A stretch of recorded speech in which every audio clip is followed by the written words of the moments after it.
आशुतोष जी के साथ बैठने वाले जो लोग थे, वो जब खुद जेल जाएंगे तो वो बोलेंगे कि हम 150 दिन सरकार जेल के भीतर से चलाएंगे। कम से कम उनके प्रवक्ता ये मानते हैं कि आशुतोष एक ईमानदार, तटस्थ और निर्भीक पत्रकार है। कैसा लगा मेरा मजाक? आज तक किसी मुद्दे पर मुझे इतनी पीड़ा नहीं हुई जितनी आज इस मुद्दे पर हो रही कि मुझे ये कहना पड़ा है कि मेरे देश के भ्रष्टाचारी नेताओं को अंदर जाते ही कुर्सी से उतार दो, और एक दूसरा पक्ष होगा जो कहेगा कि नहीं नहीं उन्हें बैठे रहने दो। ये क्रिमिनल लॉ नहीं है। मैं पूछना चाहता हूं, जब केजरीवाल जेल गए तो तहसील पूनावाला के कांग्रेस के साथी नाच रहे थे, और जब छत्तीसगढ़ के भूपेश बागेल पर केस आईडी का तो आम आदमी पार्टी वाले नाच रहे थे। तो उन पे हो तो चमत्कार और दूसरों पे हो तो गुनहगार। इस प्रकार का कैसा चलेगा सैया? अरविंद केजरीवाल का सवाल आया था, मैंने भारतीय जनता पार्टी की सरकार को चुनौती दी थी कि यहाँ पे संविधान के हिसाब से सरकार नहीं चल सकती, लिहाजा बर्खास्त किया जाए, लेकिन नहीं बर्खास्त किया। उसके लिए नियम बनाना होगा ना, वही तो कानून बन गया। नियम बन गया तो विरोध कर रहे हैं, नियम बन गया तो विरोध कर रहे हैं। ये कौन सा लॉजिक हुआ? और ये कैसे दोस्त आशुतोष जी आपके जो जेल जाने के बाद भी अपनी गद्दी छोड़ने को राजी नहीं थे? ये आपका उनके साथ इलू इलू क्या था? इस देश के बड़े बड़े कुर्सियों पर बैठे हुए लोग दिल से कितने बेईमान, कितने इमोरल हैं कि कानून बनाना चाहते हैं अपनी सत्ता को बढ़ाने के लिए। जाना था जापान, पहुंच गए चीन, समझ गए ना। नमस्कार दोस्तों, डिबेट फाइट की और एक धमाकेदार डिबेट वीडियो में आप लोगों का स्वागत है। दोस्तों आज की डिबेट वीडियो होने वाली है बीजेपी के प्रवक्ता शहजाद पूनावाला, वरिष्ठ पत्रकार दीपक चौरसिया और वरिष्ठ पत्रकार आशुतोष गुप्ता के बीच में। दोस्तों आज की डिबेट में दीपक चौरसिया और शहजाद पूनावाला जी ने मिलकर वरिष्ठ पत्रकार आशुतोष को धोया है, क्योंकि दोस्तों मोदी सरकार ने सीएम और पीएम की करप्शन रोकने के लिए जो बिल लेकर आई है, आज उसी मुद्दे पर चल रही डिबेट में वरिष्ठ पत्रकार आशुतोष अपने कारनामे पर फंस गए, क्योंकि ये पत्रकार को तो सिर्फ और सिर्फ मोदी जी का ही विरोध करना है। कुछ दिन पहले जो इनके लिए सही था आज वही गलत हो गए, इसीलिए डिफेंड करने आ गए। लेकिन दीपक चौरसिया जी और पूनावाला जी ने पहले की फुटेज दिखाकर आज आशुतोष को भयंकर धोया है। दोस्तों आज की ये डिबेट सच में बहुत ही मजेदार होने वाले है, इसीलिए आप लोगों से अनुरोध है बिना स्किप करके वीडियो को आखिर तक जरूर देखना एंड वीडियो के बारे में अपना क्या राय है कमेंट में जरूर लिख के जाना। चलिए शुरू करते हैं। आज आपको केवल इतना तय करना है कि आप नैतिकता के साथ है या भ्रष्टाचार की प्रवृत्ति के साथ है। जब संविधान निर्माताओं ने संविधान बनाया तो उन्होंने कल्पना की थी कि लाल बहादुर शास्त्री जी जैसे, चाहे एल के अडवाणी जी जैसे, मदन लाल खुराना जैसे या अमित शाह जी जैसे नेता होंगे जिन पे आरोप लगने पर या जेल जाने से पहले ही वो इस्तीफा दे देंगे। उन्होंने कभी कल्पना नहीं की थी कि जो टोपी लगाकर लोकपाल की मांग करने वाले 14 लोगों के इस्तीफे मांगने वाले आशुतोष जी के साथ बैठने वाले जो लोग थे, वो जब खुद जेल जाएंगे तो वो बोलेंगे कि हम 150 दिन सरकार जेल के भीतर से चलाएंगे। उन्होंने ये कल्पना नहीं की थी, सुप्रीम कोर्ट को भी कहने पड़ा कि पर्सनल इंटरेस्ट को नेशनल इंटरेस्ट के ऊपर रखा गया। उन्होंने ये कल्पना नहीं की थी कि सेंथिल बालाजी जैसा नेता होगा जो 244 दिन तक जेल के भीतर से सरकार और मंत्रालय चलाएगा। ये बात केवल नैतिकता की नहीं, समानता की भी है। आपके ऊपर एफआईआर हुई तो आप जॉब में कंटिन्यू कर पाएंगे? आप जेल तो दूर की बात है। आप देखिए अगर कोई सेंट्रल गवर्नमेंट का एम्प्लॉय हो तो सीसीएस रूल साफ कहता है कि अगर वो 2 दिन से ज्यादा जेल में रहा तो छुट्टी हो जाएगी उसकी, उसको सस्पेंड कर दिया जाएगा। तो ये केवल नैतिकता और समानता नहीं, आप देखिए प्रैक्टिकलिटी की भी बात है। क्या कैबिनेट मीटिंग जेल के भीतर होगी? कैबिनेट की सीक्रेट फाइल जेल में जाएगी? क्या जन सुनवाई जेल में होगी? क्या आप इस प्रकार की व्यवस्था चाहते हैं जहां पर सीएम और पीएम तो जेल में भी सरकार चलाए और आम आदमी के लिए अलग कानून हो? ये सामाजिक न्याय वाले, ये कहते हैं टारगेटिंग वाला कानून है। भाई टारगेटिंग तो मर्डर के कानून से भी हो सकती है, पॉक्सो एक्ट से भी हो सकती है, आतंक के कानून से भी हो सकती है। सारे कानून खत्म कर दे और डेमोक्रेसी बचाने की बात वो कर रहे हैं जिन्होंने संजय झा, राजन्ना और आशुतोष जी के साथ क्या क्या नहीं किया। ये डेमोक्रेसी के भुक्तभोगी है, कांग्रेस और आम आदमी पार्टी के यहीं पर बैठे हुए हैं। परंतु आखिरी बात बताना चाहता हूं, मेरी बात छोड़िए, इन्हीं की टीम की एक बात सुनाना चाहता हूं। आशुतोष जी ने क्या कहा था सुनिए। सरकार चलाना चाहिए, मैं चिल्ला चिल्ला के कह चुका हूं कि संविधान का खुला उल्लंघन है और अरविंद केजरीवाल को जेल जाने से पहले इस्तीफा देना चाहिए। तो ये कह कि मैं जेल से सरकार चलाऊंगा तो क्या केंद्र की सरकार चुपचाप बैठी देखती रहेगी कि संविधान का माहौल उड़ता रहे और कॉन्स्टिट्यूशन ब्रेकडाउन हो जाए? कुछ ना करे। तो मेरे ख्याल से जिस दिन अरविंद केजरीवाल जेल गए, इस्तीफा नहीं दिया, उसी तो स्वयं आशुतोष जी ने कहा है कि जेल से सरकार चलाना अनैतिक है और केंद्र की सरकार को कुछ करना चाहिए। आशुतोष जी आपकी बात आज आप उसके साथ हैं, तो आपके साथ। समय समाप्त हुआ। दीपक चौरसिया जी शुरू होता है अब। अपनी बात शुरू करना चाहूंगा और मेरी इन पंक्तियों पर गौर करिएगा। बन के एक हादसा बाजार में आ जाएगा, बन के एक हादसा बाजार में आ जाएगा, जो नहीं होगा अखबार में आ जाएगा, जो नहीं होगा अखबार में आ जाएगा। चोर उचक्कों की करो कद्र, चोर उचक्कों की करो कद्र कि नहीं मालूम कौन कब किस सरकार में आ जाएगा। तो दोस्तों ये उन्हीं के लिए नसीहत है, ये उन्हीं के लिए नसीहत है जो चोर उचक्के हैं। ये और किसी के डरने की बात नहीं है। और राहत इंदौरी ने जो शब्द लिखा था ना, ये जो शेर लिखा था, तब उन्होंने राजनीति के अपराधीकरण पर एक तंज कसा था लेकिन उनको नहीं पता था कि एक दिन ऐसा आएगा जब हमारे हुक्मरान जेल से बैठकर हमारे मुस्तकबिल को तय करेंगे, हमारी सरकारें चलाएंगे। अगर हमारे संविधान निर्माताओं को यह पहले ही पता होता तो हमारे संविधान निर्माता पहले ही ऐसे लोगों को बाहर का रास्ता दिखा देते, लेकिन ऐसा नहीं हुआ क्योंकि हमने इसकी कभी कल्पना भी नहीं की थी। अब मैं आपसे एक सवाल पूछना चाहता हूं कि आप चाहते हैं आपका मुख्यमंत्री जेल के अंदर से सरकार चलाए, हाँ या ना? आपके जवाब से साफ है। आपका जवाब क्या साफ करता है? आपका जवाब ये साफ करता है कि आप किसी ऐसे आदमी को अपना नसीब लिखने के लिए नहीं दे सकते, अपना भविष्य लिखने के लिए नहीं दे सकते, जो जेल के अंदर बैठा हो। और जेल के अंदर जब जाता है ना तो आदमी के जो फंडामेंटल राइट होते हैं वो भी कुछ टाइम के लिए सस्पेंड हो जाते हैं। ऐसे किसी व्यक्ति को जेल से सरकार चलाने का मौका क्यों मिले? अब मैं आपको बताना चाहता हूं ऐसा करना क्यों जरूरी है। ऐसा करना इसलिए जरूरी है क्योंकि भारत के अंदर राजनीति में नैतिकता को स्थापित करने के लिए ऐसे लोगों को बाहर का रास्ता दिखाना बेहद जरूरी है। ऐसा करना इसलिए जरूरी है क्योंकि राजनीति के अंदर शुचिता आनी चाहिए। समय समाप्त हुआ। राष्ट्रीय पार्टी जो सत्ता में भारतीय जनता पार्टी, उसको ये धन्यवाद देना चाहिए कि कम से कम उनके प्रवक्ता ये मानते हैं कि आशुतोष एक ईमानदार, तटस्थ और निर्भीक पत्रकार है। कैसा लगा मेरा मजाक? जो मुद्दों के ऊपर जो उनको समझ में आता है वो राय रखते हैं। जो उन्होंने क्लिप्स दिखाया था वो क्लिप था जब अरविंद केजरीवाल जेल में गए थे और मैंने डंके की चोट पर कहा था कि जेल से सरकार चलाने की बात कहकर इन्होंने कानून और संविधान का माहौल उड़ाया है, इस सरकार को बर्खास्त किया जाना चाहिए। और मैंने ये भी कहा था कि द लॉ ऑफ इनकैपेसिटेशन उसके हिसाब से करना चाहिए, क्योंकि संविधान से कोई सरकार नहीं चल सकती। इसलिए आज भी जो मैं कहूंगा भारतीय जनता पार्टी को मानना पड़ेगा कि मैं ईमानदारी से कह रहा हूं और पूरी तटस्थता के साथ कह रहा हूं। क्यों यह कहना चाहिए? इसलिए क्योंकि पिछले कई महीनों से मैं देख रहा हूं प्रधानमंत्री नरेंद्र मोदी, अमित शाह जी का खौफ खत्म होता जा रहा। पूरी सरकार खौफ पे चल रही थी। जब वो खौफ खत्म होने लगा तब आप एक ऐसा कानून लेकर आ रहे हैं जिसमें न केवल सहयोगियों को बल्कि विपक्षियों को भी आप डराना चाहते हैं और अपने हिसाब से सरकार चलाना चाहते हैं। चल झूठा। क्यों? पिछले दिनों अगर आप देखिए सुप्रीम कोर्ट ने किस तरीके से टिप्पणियां की हैं। 7 अगस्त सुप्रीम कोर्ट ने कहा कि इन्फोर्समेंट डायरेक्टरेट एक ठग हो गया है। 5 अगस्त सुप्रीम कोर्ट ने कहा कि एक ऐसा पैटर्न हो गया है जहां पे तमाम जो इन्फोर्समेंट डायरेक्टरेट के लोग हैं ये किसी के भी आरोप लगा के उनको जेल में डालते हैं। 21 जुलाई सुप्रीम कोर्ट ने साफ तौर पे कहा है कि why are you being used. जब जिस सरकार के पास इस तरीके की एजेंसीज होंगी तो किसी भी को जेल में डाल के उसकी सरकार को बर्खास्त कर देंगे। और तो और प्रधानमंत्री जी ने जो कानून बनाया है उसमें अपने आप को काउंसिल ऑफ मिनिस्टर से ऊपर रखा है और कहा है कि मुख्यमंत्रियों को बर्खास्त करते समय the prime minister will advise to the president.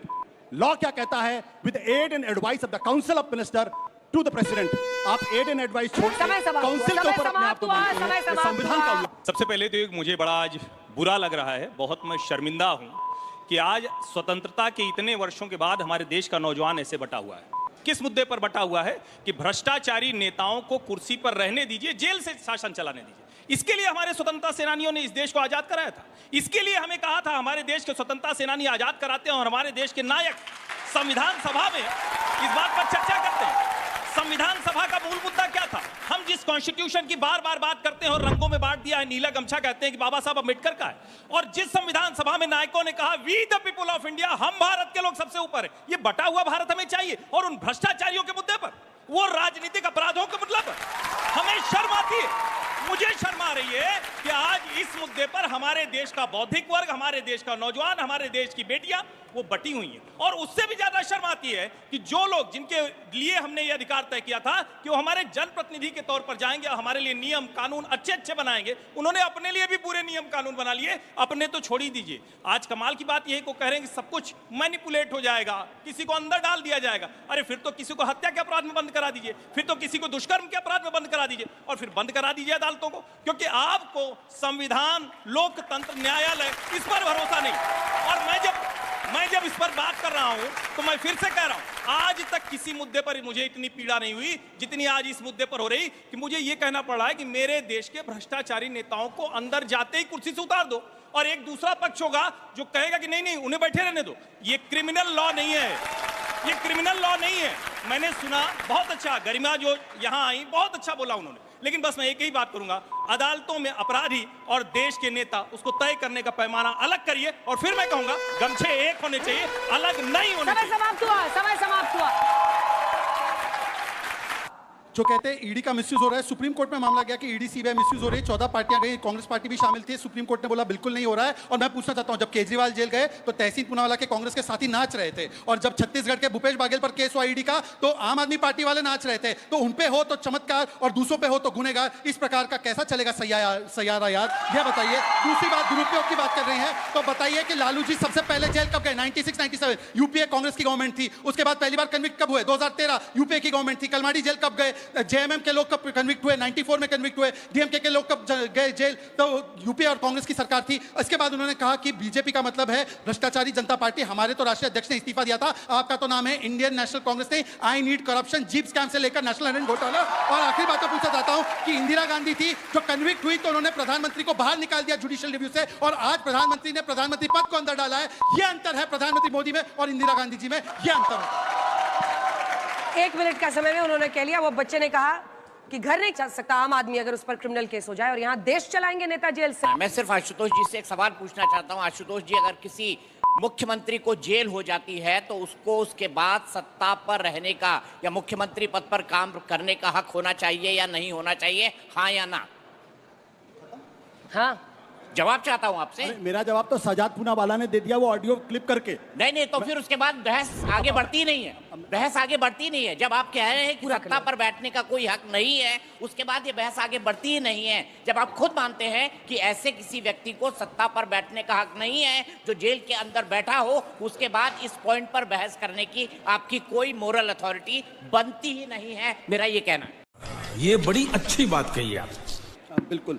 चलिए अब आपका इस विषय पर बोलने का 1 मिनट का समय। आप ही के आर्ग्यूमेंट से आप ही को घेर रहे हैं वो। अब 1 मिनट का समय आपका शुरू होता है अब। महत्वपूर्ण बात क्या है? कानून क्यों बनता है? जब कोई पैटर्न इमर्ज करता है। कितने ऐसे मुख्यमंत्री हैं जिन्होंने अरेस्ट होने के बाद जेल से सरकार चलाई? कितने ऐसे? सिर्फ एक। उनका नाम क्या है? अरविंद केजरीवाल। जब जयललिता जेल गई उन्होंने इस्तीफा दिया, जाने के पहले। लालू प्रसाद यादव ने जाने के पहले इस्तीफा दिया। आप सिर्फ एक बहाना लेकर इस देश के पूरे ज्यूरिस्प्रूडेंस को सिर के बल खड़ा कर देना चाहते हैं, क्योंकि आज आपकी राजनीति कमजोर हो रही, और जितने लोग सत्ता के साथ हैं उनकी कोई क्रिमिनलिटी नहीं है। वो मुख्यमंत्री के पद पर बने हुए हैं, वो आपके कैबिनेट मिनिस्टर में बैठे हुए हैं, उनके खिलाफ कोई कार्रवाई नहीं होगी, उनको अपने साथ रखेंगे। 26 केसेस हैं, जब लोगों ने अपनी पॉलिटिकल पार्टी बदल के बीजेपी में आए उनके साथ आए। 23 के खिलाफ केस या तो कमजोर कर दिए गए या केस खत्म कर दिए गए। आज की तारीख में जज साहब हमारे साथ मौजूद हैं। 2/3 से ज्यादा विचाराधीन कैदी जेल के अंदर हैं। 2/3 से ज्यादा। उनकी जिंदगियां बर्बाद हो रही हैं। इसके लिए कौन जिम्मेदार है? कोई है जिम्मेदार इसके लिए? हम उनके बारे में समय समाप्त हो गया, समय समाप्त। लेकिन मैं कोई सिर्फ सवाल एक पूछना, कोई सवाल पूछना, आप लोगों को सवाल पूछेंगे उसी में बोल लीजिएगा। सवाल कुछ पूछिए भाई आप लोग इनसे। कुछ दलीलें जो ये दे रहे हैं आपको लग रहा है उसमें दम है, या कोई काउंटर क्वेश्चन आप करना चाहते हैं सर? तो इसमें अगर कोई मुख्यमंत्री ऐसे, आप बेशर्मी इतनी पीक पे पहुंच गई है कि 48 घंटे बाद भी अगर वो मुख्यमंत्री इस्तीफा नहीं देता तो क्या करें? फिर कानून तो लाना पड़ेगा। जब अरविंद केजरीवाल का सवाल आया था, मैंने भारतीय जनता पार्टी की सरकार को चुनौती दी थी कि यहां पे संविधान के हिसाब से सरकार नहीं चल सकती, लिहाजा बर्खास्त किया जाए। लेकिन नहीं बर्खास्त किया उसके लिए नियम बनाना होगा ना, वही तो कानून बन रहा है। नियम बन गया तो विरोध कर रहे हैं। नियम बन गया तो विरोध कर रहे हैं। ये कौन सा लॉजिक हुआ? कौन से कानून से बर्खास्त करेंगे? मैं बताता हूं। कौन सा कानून?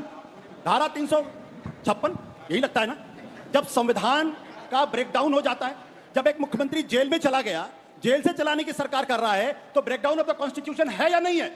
नहीं, नहीं है। डिफरेंट मुद्दा है। आज जिस लॉजिक पर आप आर्ग्यू कर रहे हैं, आप मैं भी अपनी बात कह दूं, आप आज जिस लॉजिक पर आर्ग्यू कर रहे हैं कि ये कानून बनाना गलत है, उस वक्त पर आप ही सबसे पहले आगे होके बोलते थे। और ये कैसे दोस्त आशुतोष जी आपके, जो जेल जाने के बाद भी अपनी गद्दी छोड़ने को राजी नहीं थे? ये आपका उनके साथ इलू क्या था? ये भी बताइए, ये इलू क्या था उनके साथ? अरे इलू तो पार्टी के टिकट से चुनाव लड़े हैं भाई। हमारा इलू सिर्फ अरविंद केजरीवाल से नहीं था। हमारा इलू अरविंद केजरीवाल से बहुत पहले 1995 से दीपक चौरसिया के साथ भी था। हाँ, बिल्कुल। आई लव यू दीपक, वो भी है 1995 से। मैं जो बात कहना चाहता हूं, उस बात को मुझे लगता है गंभीरता से लेना चाहिए। 19 साल तक बॉम्बे ब्लास्ट के लोग जेल में रहे, हाई कोर्ट कहता है not a whisper of evidence. ठीक है, क्यों? जल्दी जल्दी सर, क्योंकि ऐसा कानून बनाया था जिसमें आप बेल मिल ही नहीं सकती। उसका इससे क्या लेना देना? दिक्कत इसका नहीं, दिक्कत ये है कि इस देश क्या लेना देना आशुतोष जी? उस केस का इससे क्या लेना देना? दिक्कत क्या है, इस देश के बड़े बड़े कुर्सियों पर बैठे हुए लोग दिल से इतने बेईमान, इतने इमोरल हैं कि कानून बनाना चाहते हैं अपनी सत्ता को बढ़ाने के लिए। जाना था जापान, पहुंच गए चीन, समझ गए ना? मतलब कहाँ चले गए आप? बॉम्बे ब्लास्ट पे भी चले गए, आप ईडी पर भी चले गए। बात ये है कि जेल में रहते हुए शासन चलना चाहिए या नहीं? आप खुद कहते हैं नहीं, तो आर्गुमेंट की कोई जगह ही नहीं बनती है। दोस्तों वीडियो अंत तक देख ली तो अच्छी लगी होगी। अगर अच्छी लगी तो वीडियो को एक लाइक एंड चैनल को सब्सक्राइब कर लेना। एंड वीडियो के बारे में अपना क्या राय है कमेंट में जरूर लिख के जाना। वीडियो आखिर तक देखने के लिए आपको बहुत बहुत धन्यवाद। चलिए मिलते हैं अगली वीडियो में, तब तक के लिए जय हिंद, जय भारत, जय सिया राम।